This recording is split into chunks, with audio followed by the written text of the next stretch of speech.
Monika, she'll be in Korea.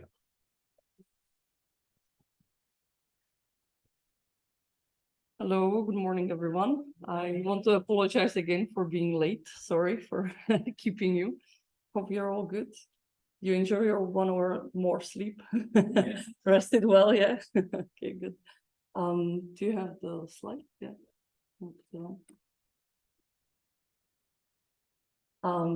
Is anyone here who didn't go to Cheongpyeong yet? No, everyone been there? So you all know how beautiful place it is. It was my first time actually being in Cheongpyeong. I've never been there before. I really wanted to go there since kind of it became more popular in 1996.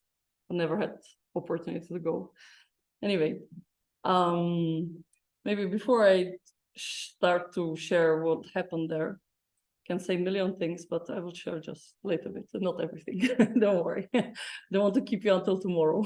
So anyway, just shortly, briefly, like how did I end up there? Because I don't know if you heard, this year is the year of rabbit. And when I don't know who it was, doesn't matter. Someone was explaining that it's kind of a year where you, like, how to say, you should kind of reflect and try to make new beginning, to kind of improve yourself, that this is what the year of rabbit is very good for. So that time I made determination that this year, doesn't matter what, I'm going to Cheongpyeong, and that's it.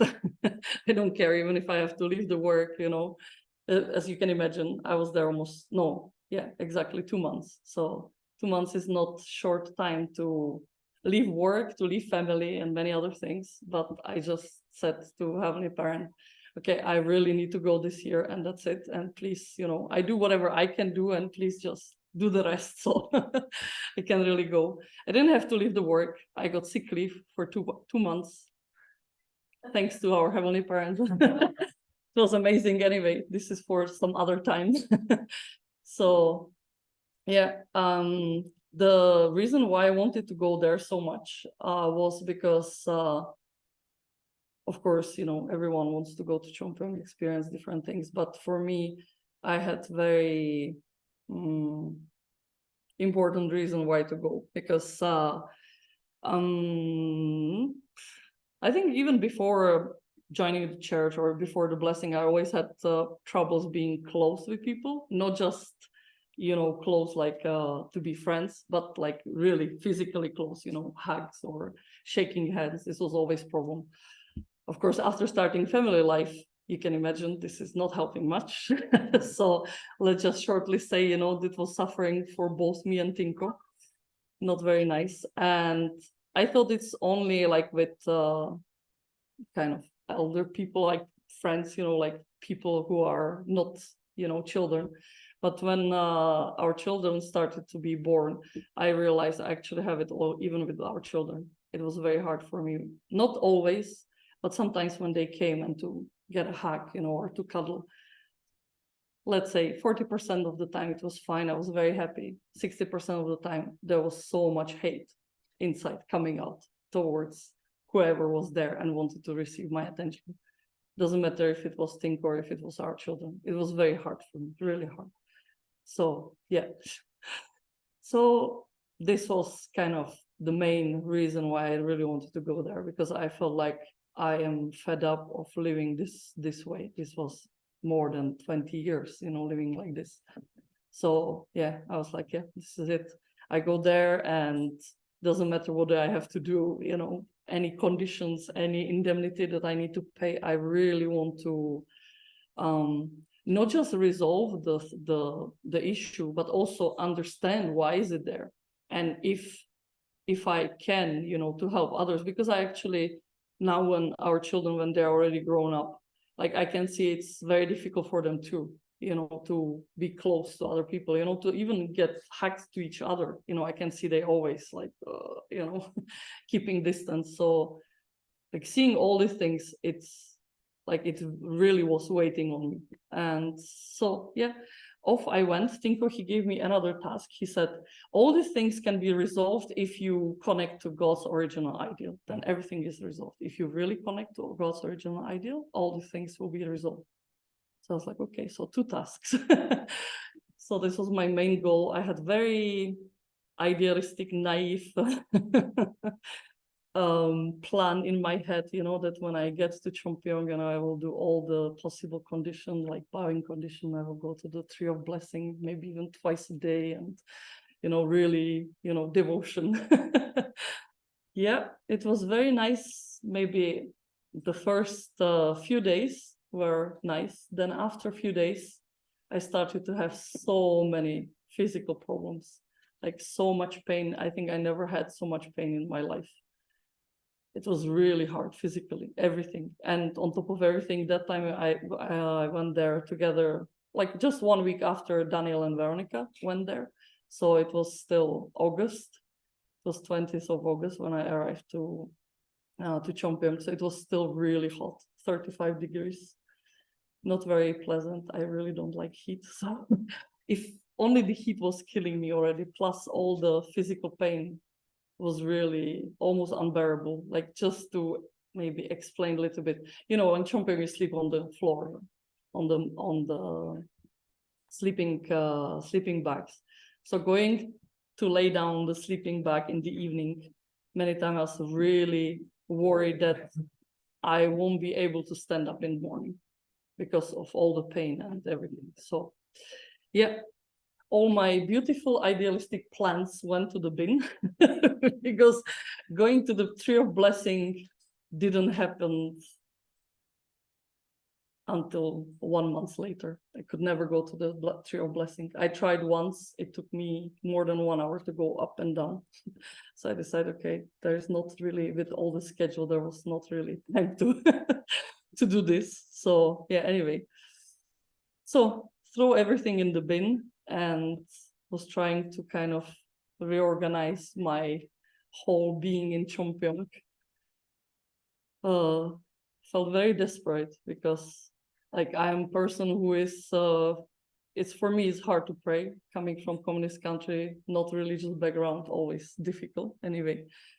So I was like, always my devotion or my condition were always, you know, external, but it brought the internal. So I thought, okay, this is it. I won't be able to do the external things to bring the internal. So I really don't know how I'm going to do this. I even had a consultation with one of the people who are responsible for the for the international group, you know, complaining that, you know, how I'm going to do devotion and condition when I cannot even make a bow. So, and the brother, he was like, yeah, don't worry about it. You're doing enough, you know, just continue as you do, and, you know, you will see, you will get result. But I really felt very stuck in the beginning. I felt like this is the most difficult time in my life. Like, I don't know if I will really survive this, but yeah, anyway. Later on at the end of the workshop, like, I could see that God really prepared everything ahead, as he always does. Because, yeah, he wanted to teach me that I can do internal conditions. I don't have to do anything externally. I can do everything internally, and it's enough. And that I should concentrate on the things that are inside me and not on the things that are external. So yeah, it was really nice, and a lot of guidance, a lot of things. And of course, I still had in the mind, you know, that, you know, I need to resolve all the other things that I came for there. And yeah, really searching how to do it. I asked many people, you know, what to do, how to do. So I received guidance to make an appointment with, his name is Mr. Kim. He's, I don't know how to explain, like, spiritually open person who can, when you go to have consultation with him, he can tell you, like, what do you need to do in order to resolve whatever issue you have, either spiritual or physical. Like, he can see it and he can tell you what you need to do. Like, if you need to liberate some evil spirits outside of you, if you need to do some condition readings, whatever, if you need to go to see doctor, doesn't matter, whatever, yeah. So I made appointment with him, and before this appointment happened, I was talking to one of the lecturer again, I wanted to see, because I was wondering about the task that Tinko gave me, how to connect to the original ideal. For me, this is, I don't know, it's very abstract thing. I couldn't understand how to do it. So this lecturer, Dr. Moon, he was giving us divine principle lectures. So I asked him, what does he think about it? Anyway, he didn't give me answer, but he gave me another advice, because I told him why I'm looking for this answer, or why I'm asking this question.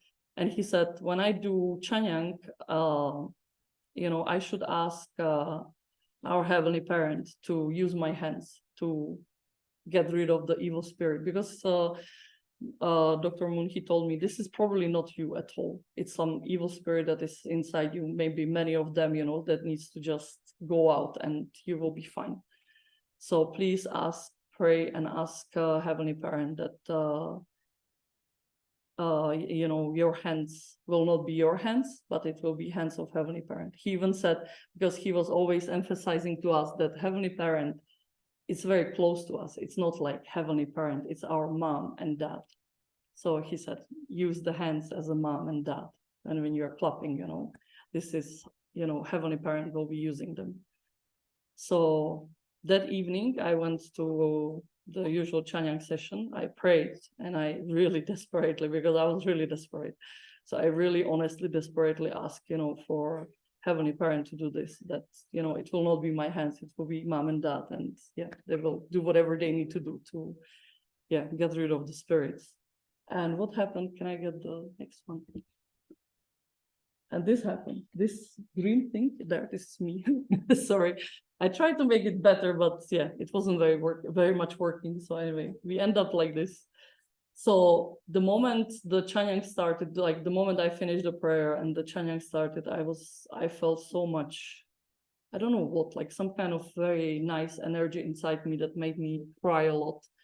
And then suddenly, the moment I started to clap, true parents came. They were coming like this to me, and then they stand exactly like as it's shown. True mother, she was on my right side, and true father on my left side. Like I could see them, really see them. Like it wasn't just some, how to say, blurry thing. Like they were almost like, I felt like they were substantially there, like standing next to me as I was sitting on the chair.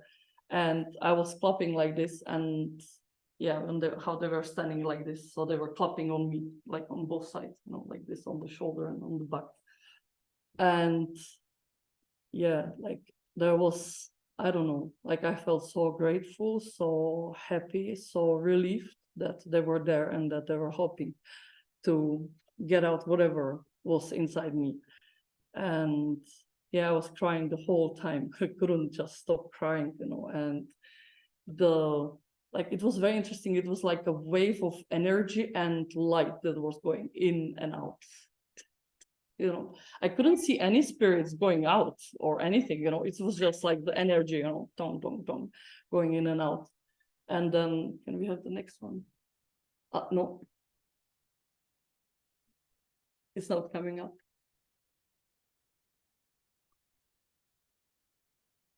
No, it's okay.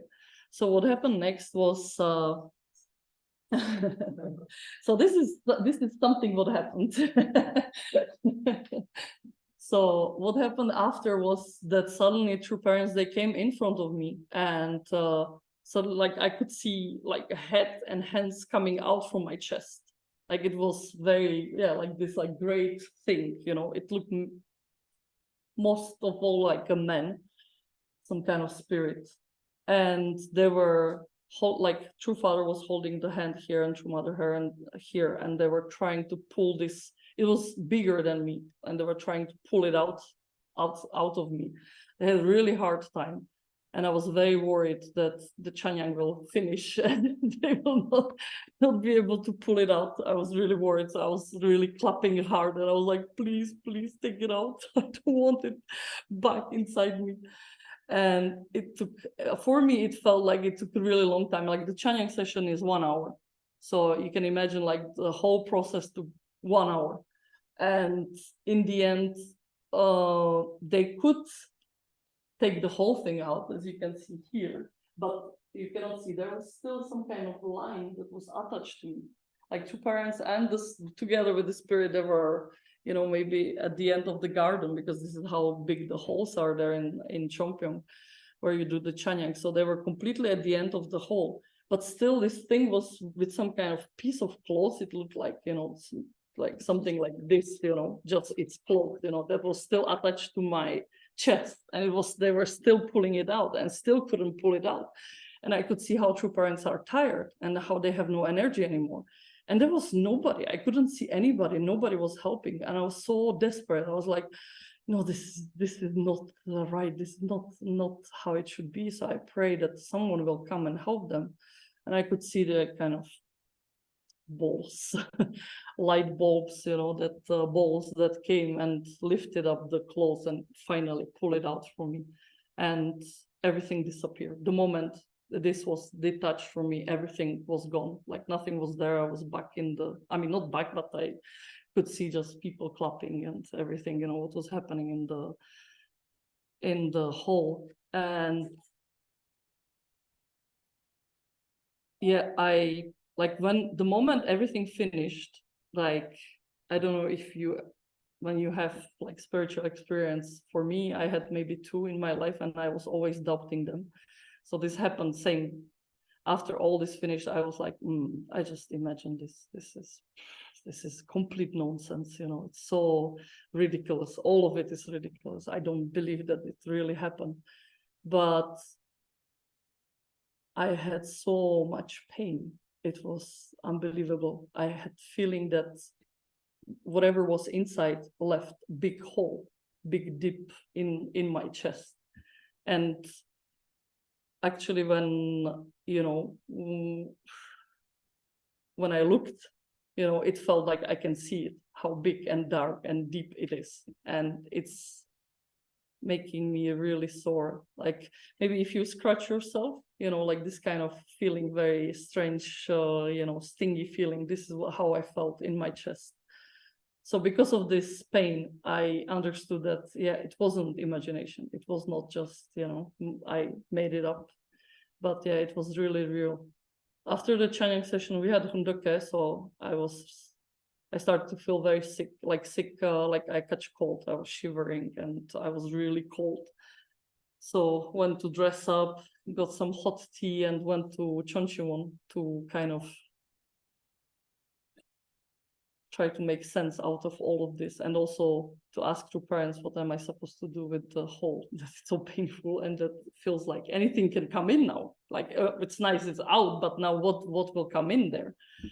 So I went to Cheongpyeong to pray, and and even before I started to pray, I just sat down and I was like kind of trying to calm myself down, because I was really shivering and really cold and, you know, overwhelmed by all the experience. And I was like, you know, heavenly parents, like how this, like, what am I supposed to do with all this? And suddenly two parents came again. This was another shock, because again, like they just appear in front of me, you know, like really standing there and looking at me, smiling, you know. And I was like, okay, nice. And the moment they came, this thing, like the hole, it just got covered, not filled up, but covered, that it's closed, you know. And two parents, they said, we take responsibility for the hole, like for this, you know, gap, whatever you have in the chest. It's our responsibility. We don't let anything to go in. You yourself are responsible what you will fill it up with. So if you let it go, then we cannot do anything about it. But we took out the evil spirit, so we take responsibility, and they just disappeared again.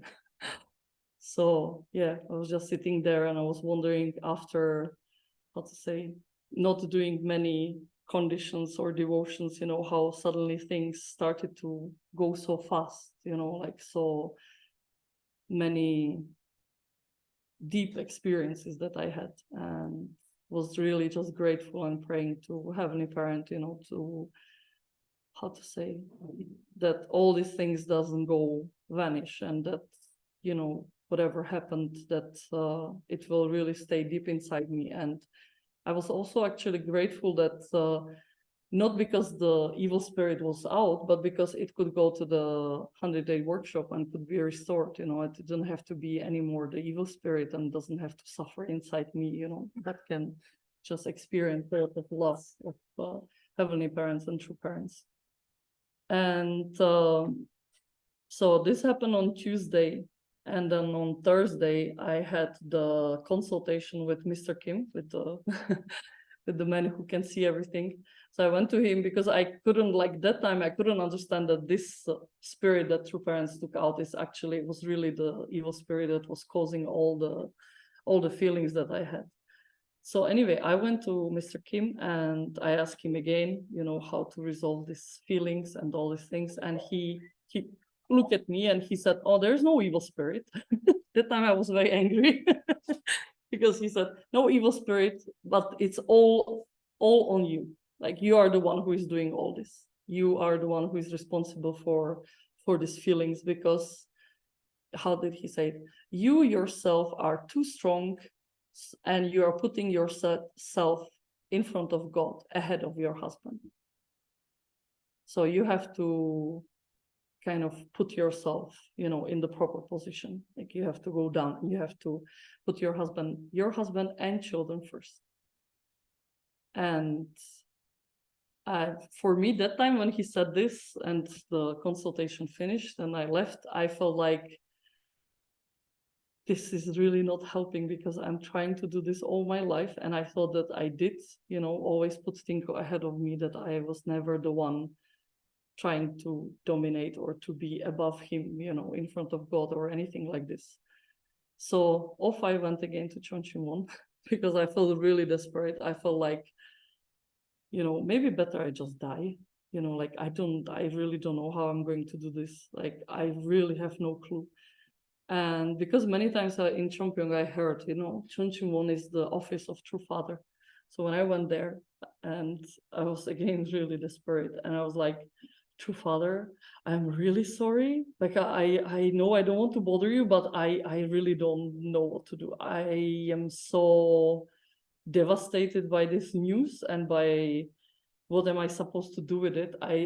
It really felt like I don't want to live, really, because I had feeling I won't be able to manage it on my own. To whatever I'm supposed to do, I won't be able to do it on my own. So I just asked to Father, again, the same thing. Whatever I need to do, whatever responsibility I need to take, just please, just show me, I'm a very dumb person, so smack me on the head, do something, because I really don't understand. I really don't know what to do. And I left Cheongpyeong because the consultation was during the time when we had lecture. So when after I left Cheongpyeong, I went to join the lecture. It was almost end of the lecture. It was again Divine Principle lecture. I actually have no clue what part of the Divine Principle or what they were talking about, because when I got to the lecture room and sat down, I was sitting there. I was just like, I don't know what to do. And suddenly, what happened? Can I have the next slide? I got a movie in front of me, like this. Like again, everything disappeared, and there was just a screen in front of me. I mean, it's not really screen; it was just like part of the room where was animation happening. I could see Adam and Eve in the Garden of Eden, but not just see, like it was like 5D experience. Like it was there, but at the same time it was inside me. I was there. It was like combined everything together, very hard to explain. And I could hear Heavenly Parent. Like he was the narrator. He was explaining everything what is happening and everything what the way he created it, the way the relationship of Adam and Eve is at that time before the fall. He explained, like look at this, look at them. Do you see they're fighting? Do you see they want to be one better than the other because I will love the other one more than, like, do they need to fight for my attention or for my love? No, they don't. I love them both, and they don't need to be rivals. They don't need to, try to kind of compete for their spots in front of their parent. It's not how it works. Like, you don't have to be like this. And not just this, like I could see how Adam is like he had so much curiosity, so he was exploring all the things and all the nature and everything, but at the same time he was very interested in Eve, like how she is, and because for him she was a younger sister, so she wants to take care about her, and it really did take care about her at that time, like very lovingly and very beautifully. And for Eve, on the other side, Adam was the like the superior being, who knew so many things about the nature, so many things about different stuff, and also elder brother. So she admired him so much and loved him so much, and had so much respect. So I felt like, wow, this is so beautiful. Like, this is how every one of us should be, like how we should be as brothers and sisters. And not just this, how I should be with Tinko, and like it was really beyond words to explain how beautiful everything was, how natural and pure it was, and how much joy and happiness was there. And God also showed me, he was like, look at Eve, what is she doing? And she, even though she had the relationship with God, and she was going to him and kind of talking to him and things, but she always wanted to, mostly she wanted that Adam will go with her and that they will be there together in front of God, not just on her own.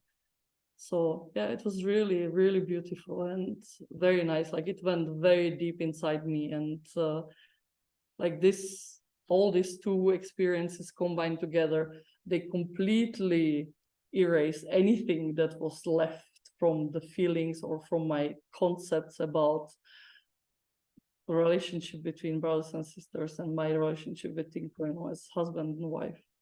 And I felt like, yeah, I want to be like Eve before the fall. Like I want to be like this, for Tinko, and for our heavenly parent. And yeah, can I have the next slide? So of course, this was easy to say, because Tinko wasn't there. I couldn't test, how much I'm connected to him or not connected. So like I was like, how can I unite with him without him being here? Like I really wonder how to do this. So what I did, that time I could already go to many different trees, and I was going to them every morning before any other program started as a kind of devotion to be able to, how to say, to that everything, that all the experiences that I had in Cheongpyeong, that they would really stay very deep inside me, that they would not fade away after I go away.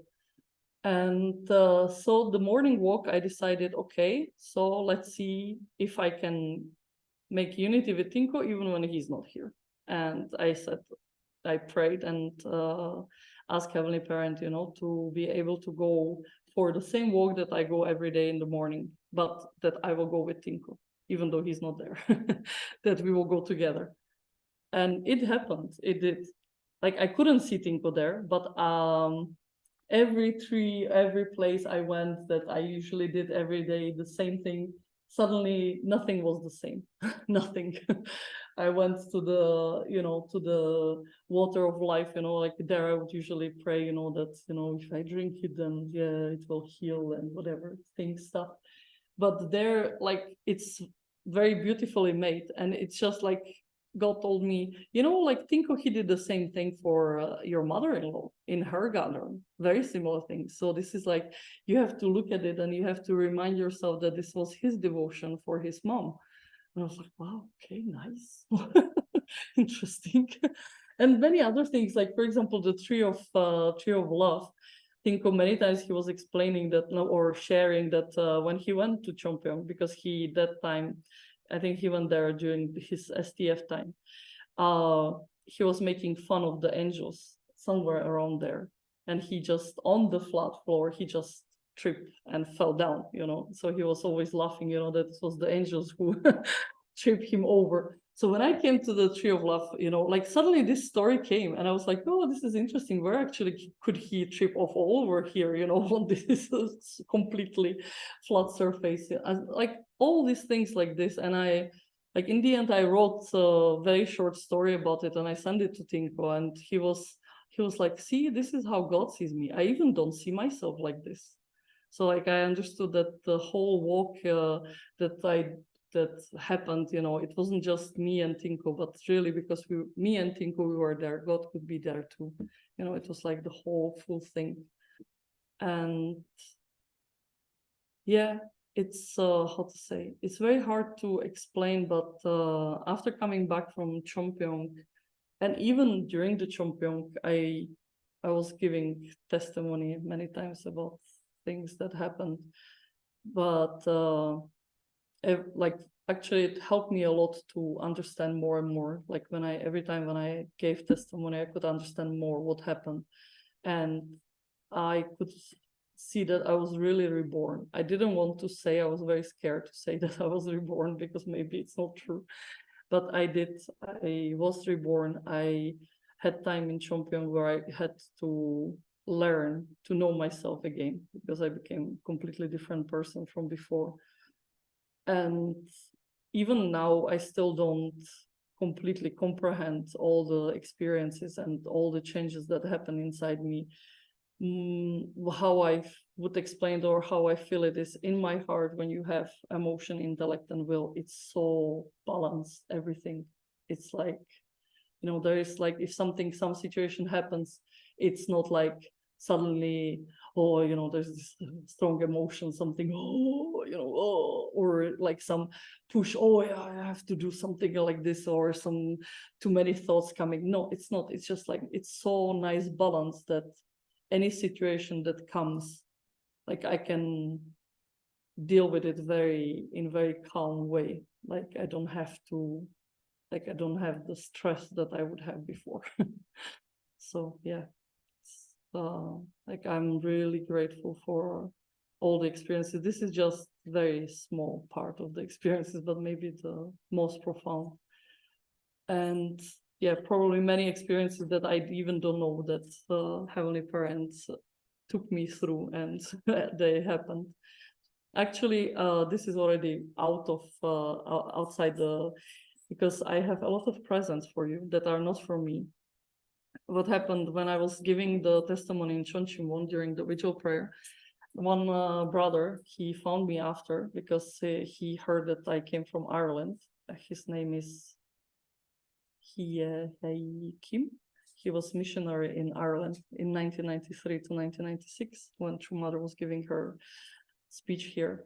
And he sent it all of you a lot of greetings and a lot of presents. So they're outside in a bag.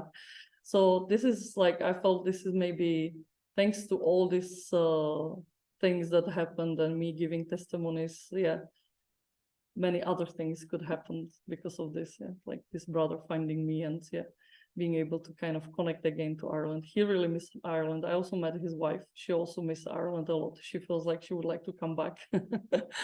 So yeah, it was very nice to meet many different people and yeah, experience different things. So thank you very much for listening.